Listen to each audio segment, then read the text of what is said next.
আচ্ছা, চলুন একদম গভীরে ঢোকা যাক। আমরা ব্যবচ্ছেদ করতে যাচ্ছি একটা রিয়েল টাইম রোম্যান্টিক ট্র্যাজেডির, এমন একটা নিষিদ্ধ প্রেমের গল্প যা পুরোটাই আমাদের সামনে আসবে কিছু মরিয়া টেক্সট মেসেজের মাধ্যমে। গল্পের শুরুটাই হয় এই একটা মেসেজ দিয়ে, একেবারে চমকে দেওয়ার মতো। আজ আমার বিয়ে, আপনি কোথায়? ভাবা যায় শিমু পাঠিয়েছে তার প্রেমিক শিমুলকে, আর এই একটা মাত্র মেসেজই পুরো মঞ্চটা তৈরি করে দেয় একটা হৃদয়বিদারক দ্বিধার। তো এটাই হলো গল্পের সূচনা, একটা মরিয়া আহ্বান, আর শুরুতেই একটা অসম্ভব পছন্দের মুখোমুখি দুজন। আসলে মূল সংঘাতটা কি? এটা হলো ব্যক্তিগত ভালোবাসার সাথে পরিবার আর সমাজের এনর্মাস চাপের একটা ক্লাসিক লড়াই। একদিকে মন যা চায়, আর অন্যদিকে এমন একটা ডেডলাইন যা পাল্টানো যাবে না।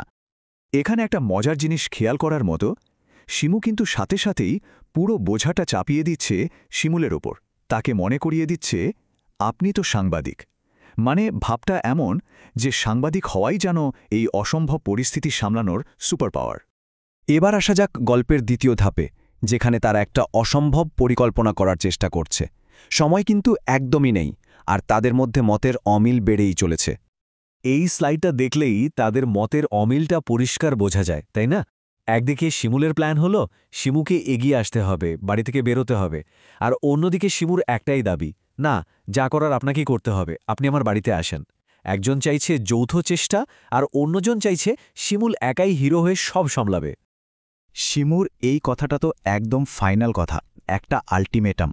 মানে পুরো ভবিষ্যৎটা সে শিমুলের কোর্টে ঠেলে দিল, কিন্তু নিজে এক পাও এগোতে রাজি না। কি একটা অবস্থা! এই টাইমলাইনটা দেখলে বোঝা যায় চাপটা ঠিক কতটা ছিল।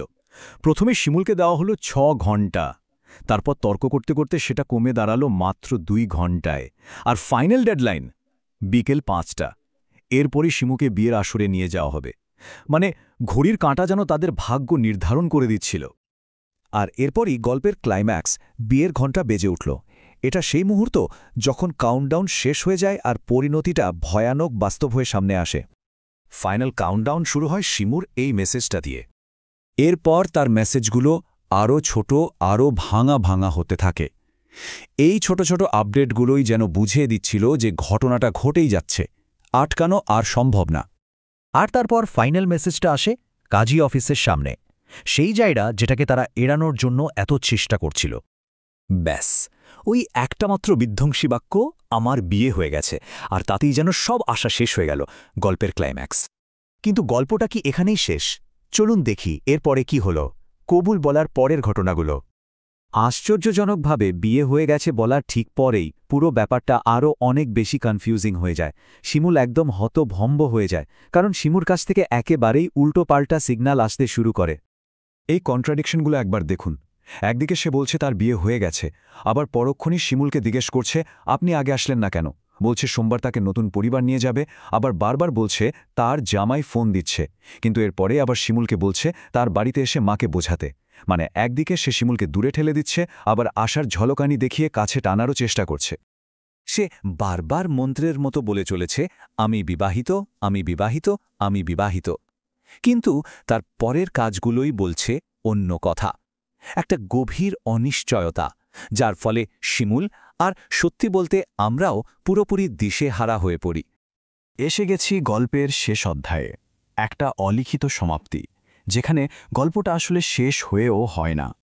শিমুর শেষের দিকের মেসেজগুলো খেয়াল করুন, কি ঠান্ডা আর প্রত্যাখ্যান ভরা। এত জ্বালাচ্ছেন কেন আমাকে?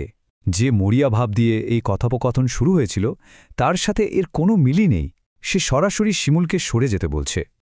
আর গল্পের একেবারে শেষে শিমুলের এই কথাগুলো কি অসাধারণ, আর একই সাথে হার্টব্রেকিং একটা স্বীকারোক্তি। এটা যেন তার অমীমাংসিত অনুভূতি আর এই অসমাপ্ত গল্পের একটা দুঃখজনক সারসংক্ষেপ।